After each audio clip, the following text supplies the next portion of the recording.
Sir చైనాలో కొత్త virus అంటున్నారు. ఇది కూడా సేమ్ కరోనా లాంటిదే అంటున్నారు. ఆ లక్షణాలే కలిగి ఉంది అంటున్నారు. అలాగే ఇది కూడా గబ్బిలాల నుంచే వ్యాపిస్తుంది అంటున్నారు.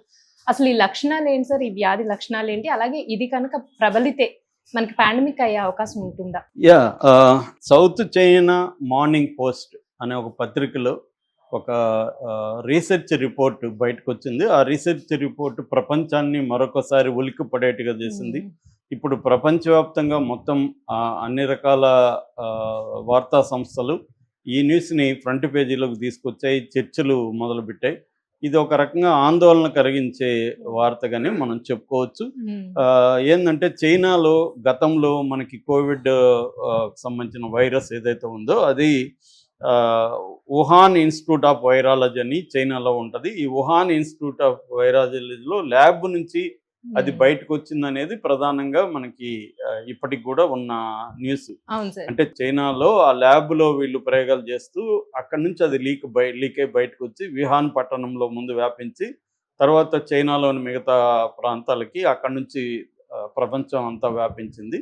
సో అది చైనానే దానికి ఆధారం అనేది. అందువల్ల ఇప్పుడు చైనాలో ఏ వైరస్ అన్నా ఉలిక్కి పడేది. పైగా గతంలో మన గబ్బిలాల నుంచి ఈ COVID-19 వైరస్ వచ్చింది అనేది కూడా గతంలో చెప్పారు, కరోనా వైరస్. అలాగా ఇప్పుడు ఒక వార్త ఏంటంటే నేను ఇందాక చెప్పినట్టుగా సౌత్ చైనా మార్నింగ్ పోస్ట్లో వచ్చిన వార్త ప్రకారం ఆ రీసెర్చ్ రిపోర్ట్, ఈ రీసెర్చ్ ఎవరు చేశారంటే చైనాలో ఈ వుహాన్ ఇన్స్టిట్యూట్ ఆఫ్ వైరాలజీలో షీ జంగి అనే ఒక ఆవిడ ఉంటుంది అనమాట. ఆమె పేరే బ్యాట్ ఉమెన్ అంటారు. బ్యాట్ అంటే గబ్బిలం, గబ్బిలాల స్త్రీ అనుకోవచ్చు తెలుగులో. ఎందుకంటే గబ్బిలాల మీద ఈ వైరస్ల మీద ఆమె చాలా పరిశోధనలు చేసింది గతంలో, అందుకని ఆమెని బ్యాట్ ఉమెన్ అంటారు. బ్యాట్ అంటే గబ్బిలాన్ని బ్యాట్ అంటాం. సో ఆమె ఏం చెప్పిందంటే ఇప్పుడు ఒక వైరస్, కొత్త వైరస్ ఒకటి గబ్బిలంలో బయటపడింది గబ్బిలాల్లో. అది ఇంకా మనిషికి అయితే రాలేదు. ఆ గబ్బిలంలో బయటపడిన వైరస్ ఏంటంటే HKU5-CoV2 అనే పేరు పెట్టారు దానికి. ఆమె ఏం చెప్తుందంటే ఇది చాలా డేంజరస్ వైరస్.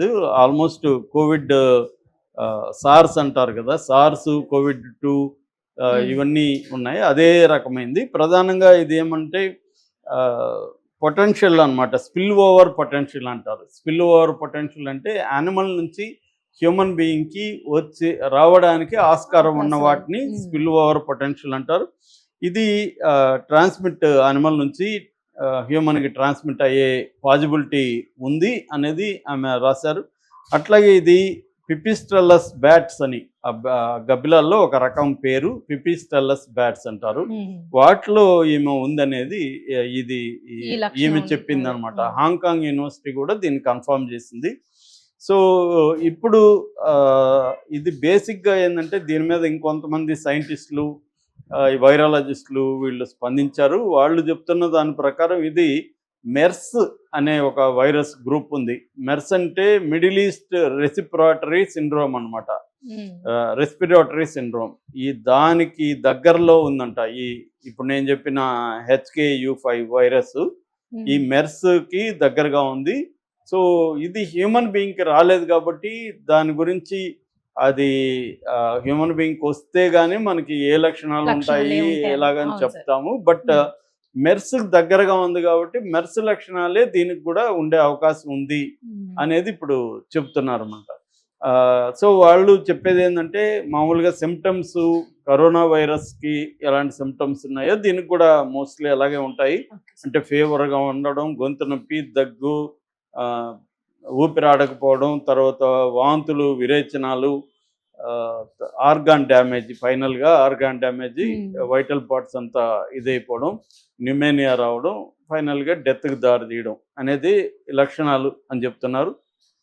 ఇక స్ప్రెడ్ ఎలా అవుతుంది అనుకున్నప్పుడు ఇది కూడా డ్రాప్లెట్ల ద్వారా మనం తుమ్మినా, దగ్గినా లేకపోతే ఆ డ్రాప్లెట్స్ బయటకు వస్తే వాటి ద్వారా అవి వ్యాపిస్తాయని చెప్తున్నారు. అట్లాగే కంటామినేటెడ్ సర్ఫేస్, ఎవరైనా వచ్చిన వాళ్ళు తాకితే ఆ ప్లేస్లో మళ్ళీ మనం తాకితే అది మనకి వస్తుంది.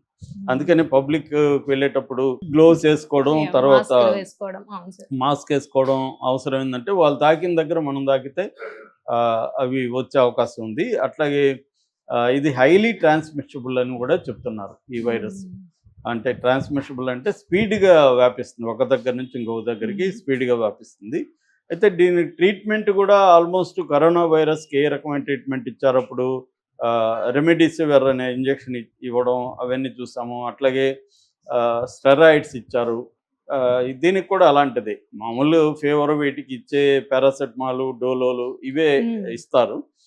అంటే దీని ఏమంటారంటే సపోర్టివ్ కేర్ అండ్ సిమ్టోమేటిక్ ట్రీట్మెంట్ అంటారు.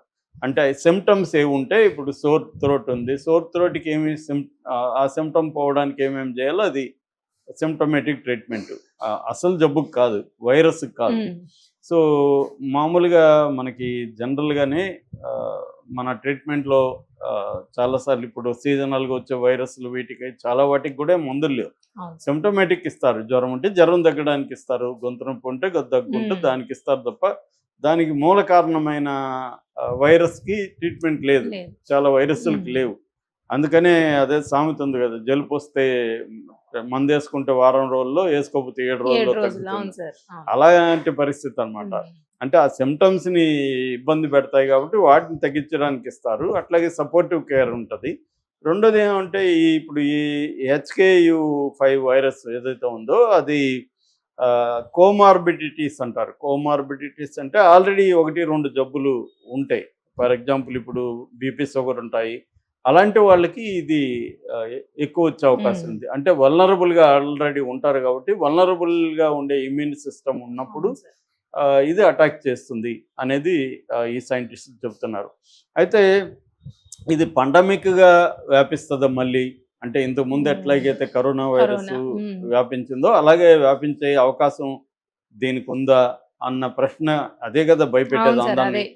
సో ఆ ప్రశ్నకి సైంటిస్టులు ఇప్పటి వరకు చెప్తున్నది ఏమంటే అది అంత ప్రమాదం ఉండకపోవచ్చు. ఎందుకంటే ఇది కూడా సిమిలర్ కరోనా వైరస్.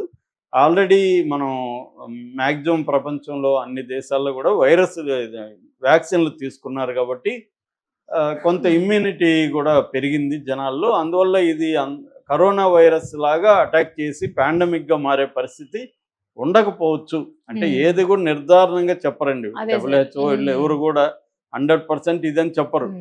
ఇలాగని ఉండొచ్చు ఉండకపోవచ్చు అని వాళ్ళు మళ్ళీ తప్పించుకోవడానికి చెప్తారు. ఎందుకంటే రేపొద్దున మీరు చెప్పారు కదా అంటారు కదా. అందుకని రెండోది ఏంటంటే నికరంగా ఏది కూడా తెలియదు. దీని ఒక్కొక్క వైరస్ ఎలా రియాక్ట్ అవుతుందో బయటకు వచ్చి అది ఎలా, దాని మ్యుటేషన్స్ ఏంటి, దాని నిర్మాణం ఎలా ఉంది, ఇవన్నీ స్టడీ చేస్తున్నారు ఇప్పుడు దీన్ని. కాబట్టి ఇది హ్యూమన్కి ట్రాన్స్మిట్ అయినాక కానీ క్లారిటీగా రాదు. సో ఇప్పటి వరకు ఏంటంటే ఇది మనం ఎప్పటికప్పుడు తెలుసుకోవాలి. గతంలో కూడా చైనాలో వచ్చినప్పుడు ఇక్కడంతా నవ్వుకుంటా ఉండేవాళ్ళు, చైనాలో గబిలాలని వాళ్ళు అన్ని తినేస్తారు, వాళ్ళకి వస్తాయి, మనకి రావని అనుకున్నారు. తినకపోయినా వస్తాయి, వాళ్ళకి ఏ కారణంతో వచ్చినా. ఎక్కువ భాగం ఏంటంటే ఇవి యానిమల్, బర్డ్స్ వీటిలో నుంచి హ్యూమన్ బీయింగ్కి వ్యాపిస్తాయి. సో దీనివల్ల ఇప్పుడు ఏంటంటే ఇదంతా ఓకే, మనం ఏం చేయాలి ఇప్పుడు అనేది కదా ఎక్కువ మందికి. మనం ఏం చేయాలంటే మనం మామూలుగా చేసేది చేయాలి. అంటే హైజీన్గా ఉండాలి, ఇమ్యూనిటీ పెంచుకుంటూ ఉండాలి, డిసిప్లిన్ ఉండాలి, ఫుడ్ డిసిప్లిన్, తర్వాత ఫిజికల్ ఎక్సర్సైజెస్ ఇవి కంపల్సరీ ఉండాలి. అట్లాగే హైజీన్ పాటించడం, అంటే మనం కొద్దిగా నార్మల్ అవగానే మళ్ళీ విజృంభిస్తాం కదా అన్ని రకాలుగా. అరాచకాలు తగ్గించుకొని డిసిప్లైన్లో ఉండాలి. తర్వాత పబ్లిక్ హెల్త్, గవర్నమెంట్ కూడా ఏంటంటే ఎప్పటికప్పుడు పబ్లిక్ హెల్త్ సెక్టర్ని పెంచుకుంటాం, స్ట్రెంగ్తన్ చేసుకుంటాం అనేది ఇంపార్టెంట్. అది ఒక రోజులో రాదు. ఎందుకంటే మనకి గత 2 దశాబ్దాలు 3 దశాబ్దాల్లో పబ్లిక్ హెల్త్ కేర్ అనేది కంప్లీట్గా డిస్ట్రాయ్ అయిపోయింది. అంటే మనోరు చెప్తున్నారు గవర్నమెంట్ హాస్పిటల్లో మినిమం దూది కూడా దొరకట్లేదని. సో అలాగా మనోళ్ళు ప్లాన్డ్గా నిర్వీర్యం చేసేస్తారు. ఫండ్స్ని ఇవ్వకుండా ఈ ఉచిత పథకాలకు మాత్రమే డబ్బులు పెట్టి ఎడ్యుకేషన్ మీద, హెల్త్ మీద ఇన్వెస్ట్ చేయడం అనేది బాగా తగ్గిపోయింది. హెల్త్ ఇన్ఫ్రాస్ట్రక్చర్, ఆరోగ్యశ్రీ లాంటివి రావడంతో ఇంకా దెబ్బతిన్నాయి. ఒక రకంగా ఆరోగ్యశ్రీ అనేది ప్రైవేట్ హాస్పిటల్ని బతికించాయి. సో కొంత హెల్ప్ అయింది, జనాలకు హెల్ప్ కాలేదని. కానీ లాంగ్ టర్మ్లో మన పబ్లిక్ హెల్త్ సెక్టర్ని ఇంప్రూవ్ చేయడం అనేది